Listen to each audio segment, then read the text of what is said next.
Yes, ikumbuka kwamba ikiwa imebaki siku 11 tu mara baada ya kuweza kutangazwa tarehe 15 ndipo itakapokuwa dabi ya Kariakoo, ikimaanisha Dar es Salaam Young Africans pamoja na Simba, ambapo Yanga katika mchezo huu ndio ambao watakuwa nyumbani kuweza kuwakabili Simba, na ingalia kuwa wao walikwisha kutangaza bwana, wao hawachezi, hawawezi kwenda uwanjani. Stories zimekuwa ni nyingi kwamba ni lazima watacheza tu, lakini siku ya jana pia wakaweza kupost kwamba wao kwenye kiporo cha mechi zao ambazo zimebaki wamebakisha mechi 3 tu, ya Tanzania Prison kutokea Mbeya, lakini pia Dodoma Jiji ya kule Dodoma, bila kusahau Singida Black Stars kwenye swala zima la kombe la shirikisho kwa hatua ya finali. Sasa msemaji wa Simba nikimaanisha Ahmed Ali pia ameweza kupost ya kuweza kumpost kocha wao Fadlu Davis na kuandika kwamba wenyeji wetu wa Juni 15 tunaomba mtangaze viingilio. So ingalia kwamba Yanga mpaka sasa hivi hawajatangaza kiingilio chochote cha mechi hiyo, na hii inadhihirisha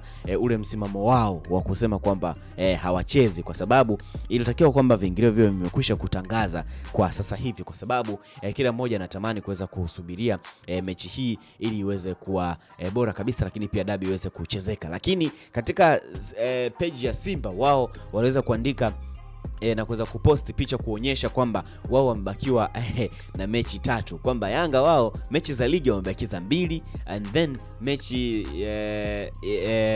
za Simba pia wao wamebakiza mechi 3, ambapo mechi ya Yanga waliweka Yanga na Simba wao wakaitoa kabisa katika hiyo mechi. Lakini kwa upande wa Simba wameweka mechi 3 ambayo ni wao Simba pamoja na Yanga watacheza 15 Juni, lakini pia tarehe 18 watacheza dhidi ya Ken Gold ambayo inashuka daraja kwa sasa hivi. Lakini pia Juni 22 wataweza kucheza na Kagera Sugar ambayo pia na yenyewe inaweza kushuka daraja katika msimu huu. So wao wameweka kwenye ratiba kwamba wanajua tarehe 15 wana mechi na wanacheza na Yanga. Nini kinatokea kwenye ungwe hii ya soka? Yanga wanakataa, Simba wanakubali. Yanga hawataki, Simba wanataka. Yanga hawachezi, lakini pia Simba wanataka kucheza. Yapi maoni yako? Drop comment yako, utakomentisha kinoma noma, lakini pia kusubscribe channel yetu, utakuwa wa kwanza kabisa kupata taarifa nyingi zaidi, bila kusahau kulike, comment, kushare, utakomentisha kinoma noma. Zilati kabisa, that's my name.